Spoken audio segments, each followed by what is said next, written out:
Bismillahirrahmanirrahim. Assalamualaikum warahmatullahi wabarakatuh. Saya ingin mengucapkan selamat buat rekan-rekan yang sudah dilantik menjadi anggota KPPS dan juga ketua KPPS untuk pemilu 14 Februari 2024 nanti. Nah, teman-teman, di sini saya akan membagikan kita belajar bersama, yaitu mengenai sistematika pemungutan suara. Nah, teman-teman nanti akan melakukan banyak pelatihan, bimbingan, dan di sini buat teman-teman yang pengen belajar langsung, insya Allah akan saya bagikan di sini. Nah, teman-teman, di modul yang ketiga nanti teman-teman akan mempelajari sistem pemungutan suara. Nah, di sini itu teman-teman di materi modul pemungutan suaranya yang harus dipahami itu yang pertama adalah bagaimana cara kita melakukan pemungutan suara. Kemudian kalau ada pemungutan suara ulang, kemudian pemungutan suara di lokasi khusus, dan pemungutan suara untuk yang tidak terikat. Nah, teman-teman, tujuannya yaitu teman-teman nanti akan memahami tahapan persiapan pemungutan suara, ya, persiapan, kemudian pelaksanaan, dan pemberian suara di TPS lokasi. Jadi teman-teman nanti akan mengikuti tiga fase pembelajaran. Yang pertama, persiapan pemungutan suara, pelaksanaan, dan nanti sesudah pelaksanaan.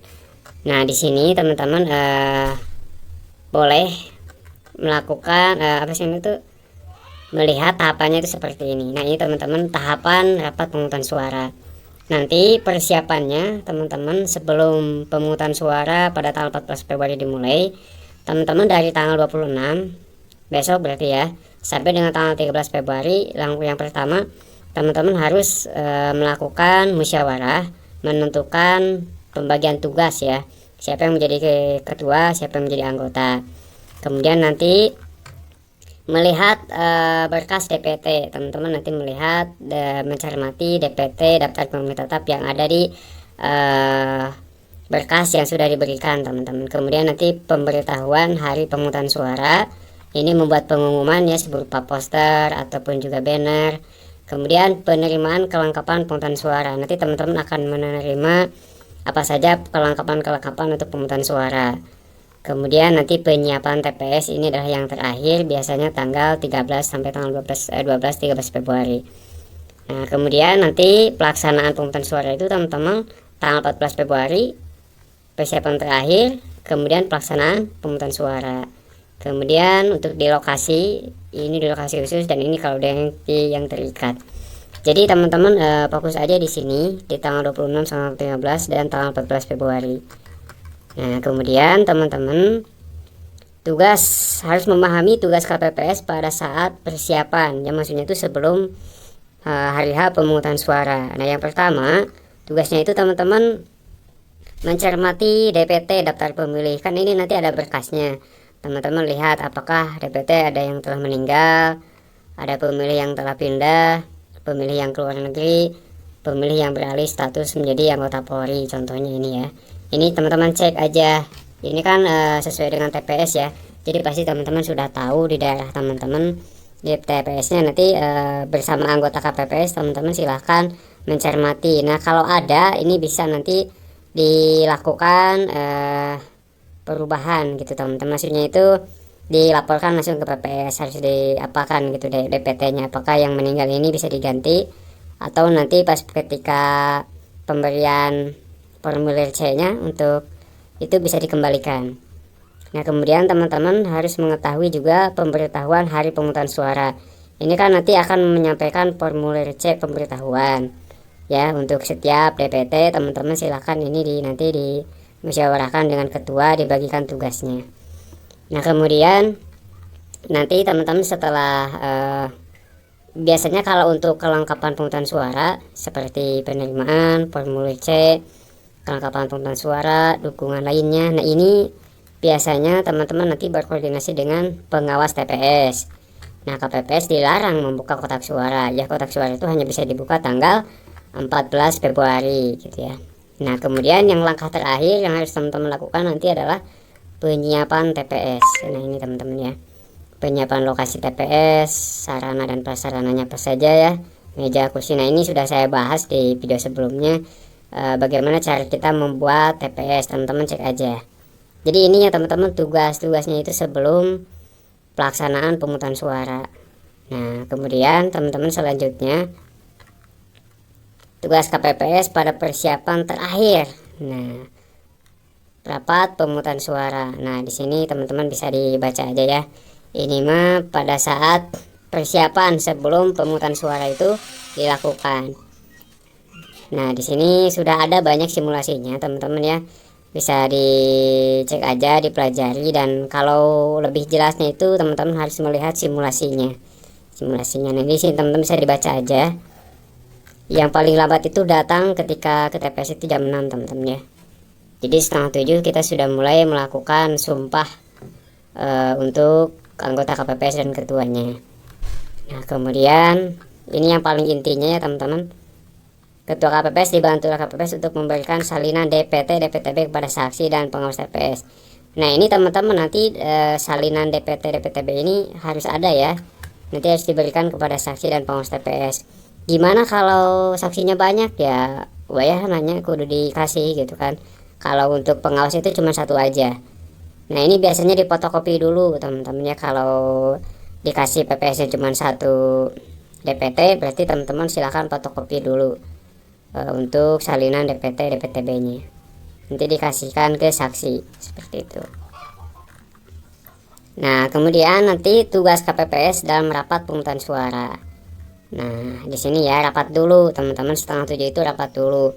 Untuk yang pertama ya mengucapkan sumpah ya, memberikan penjelasan sedikit saja lah, penjelasannya jangan terlalu banyak ya, karena ini udah dibahas nanti di BIMTEK dan juga dipelajari di BIMTEK. Jadi teman-teman yang penting sudah tahu masing-masing anggota itu tugasnya apa aja. Kemudian di sini nah penjelasan tentang cara pemberian suara. Di sini tinggal ditempelkan saja ya untuk aturannya, kemudian daftar calonnya gitu kan. Nah, ini membuka kotak surat suara dan memeriksa kelengkapan logistik itu teman-teman dilakukan bersama saksi, kemudian dilihat oleh pengawas dan juga linmas ya, itu yang lainnya. Barulah di sini teman-teman melakukan pelaksanaan pemberian surat suara. Nah, ada 5 ya teman-teman, ada anggota untuk calon presiden, DPR, DPD, DPRD, dan ini harus teman-teman perhatikan terutama di anggota KPPS yang ke-6 ini harus memperhatikan warnanya ya, supaya tidak salah dalam dimasukkan kepada kotak suara nanti setelah dicoblos oleh DPT. Jadi jangan sampai salah memasukkan, gitu aja ya. Nah, ini untuk lokasi khusus teman-teman ya. Nah, kemudian selanjutnya, nah ini juga dipelajari teman-teman kategori pemilih yang berhak menggunakan hak pilih dan tata urutannya. Jadi urutannya yang pertama yang memiliki KTP dan tercatat pada DPT. Jadi yang punya formulir C itu diutamakan. Kemudian yang kedua, kalau ini udah semuanya, barulah yang kedua pemilih yang terdaftar dalam pemilih DPTB A dapat memberikan surat-suara di TPS 2 jam sebelum pemungutan suara selesai dengan ketentuan kalau masih ada surat suaranya. Kemudian yang ketiga, pemilih KTP yang tidak terdaftar di DPT. Jadi dia punya KTP nih, tapi nggak terdaftar di DPT, otomatis kan nggak punya formulir C-nya. Nah, dan telah mendaftar diri sebagai pemilih khusus. Jadi kalau sudah terdaftar dilayani 1 jam sebelum rapat pemungutan suara. Ditutup dengan ketentuan surat suaranya masih tersedia. Kemudian ya warga negara yang telah memilih hak pilih. Kemudian pemilih yang belum memiliki KTP karena kekurangan belangko atau belum dicetak dapat menggunakan suket. Nah, suket pengganti KTP. Nah, ini untuk kategori DPTB. Kalau dia menjalankan di tugas tempat lain, nah ini mah kalau bisa dari sekarang itu lakukan ya teman-teman. Jadi kalau bisa mah kita fokusnya yang ke DPT gitu ya, supaya tidak tumpang tindih nanti perubahan data gitu kan. Ketentuan penggunaan suara bagi DPK. Ini daftar pemilih khusus, yaitu orang yang mendaftarkan diri ke TPS berdasarkan alamat KTP. Jadi dia tidak terdaftar di DPT, tapi dia memiliki KTP yang sesuai dengan alamat di TPS. Kemudian KPPS memberikan hak pilih 1 jam sebelum berakhirnya pemungutan suara. Kemudian KPPS nanti mencatat dalam form daftar hadir DPK. Jadi dicatatnya di dalam daftar hadir DPK ya. khusus ada nanti di anggota KPPS ke 4 dan 5 biasanya. Kemudian mencatat sebagai kejadian khusus. Jadi ini ada catatan kejadian khusus di fakta integritasnya. Nah, ini untuk yang kategori tertentu ya, atau kategori yang disabilitas. Ini juga harus ada pendampingannya. Nah, seperti ini teman-teman. Nanti juga ini akan dibahas sih sebenarnya di BIMTEK ya. Jadi teman-teman tinggal pantengin aja gitu kan. Dan ini materinya silahkan teman-teman pelajari aja. Insya Allah akan saya share, dan ini juga pasti akan di-share oleh PPS teman-teman ya. Jadi teman-teman tinggal baca-baca aja, kemudian nanti lihat cek simulasi. Kalau di lapangan sih lebih mudah teman-teman, ini hanya gambarannya saja, teorinya saja. Kalau udah di lapangan itu insya Allah gampang. Yang penting kita sudah memahami mekanismenya teman-teman. Nah, jenis surat suara ini sudah saya buat juga videonya teman-teman, yang diterima pemilih itu ya. Nanti kalau untuk DPT ya ada 5 juga, ada 5. DPTB juga sama ya. Nah, catatan yang harus diperhatikan oleh KPPS dalam proses pemberian suara. Nah, nanti mengumumkannya secara berkala terhadap adanya peserta pemilu. Jadi pengumumannya itu harus berkala teman-teman, dari presiden dulu ya, kemudian dari anggota DPR, DPD. Mengingatkan dan melarang pemilih membawa telepon genggam atau alat perekam gambar lainnya. Jadi jangan sampai pencoblos itu masuk membawa handphone ya, apalagi melakukan perekaman di bilik suara itu gak boleh. Kemudian ketua PPS dapat mendahulukan penyandang disabilitas, ibu hamil, atau orang tua yang duduk. Jadi yang sudah tua gitu kan, ibu hamil itu bisa didahulukan teman-teman. Nah, ini contohnya. Ini adalah formulir C nanti yang akan teman-teman berikan kepada DPT ya. Nah, nanti di sini diisi mengundang saudara namanya siapa, nicknya berapa di sini, memberikan surat suara pada tanggal 14 Februari 2024. Waktunya sudah ada.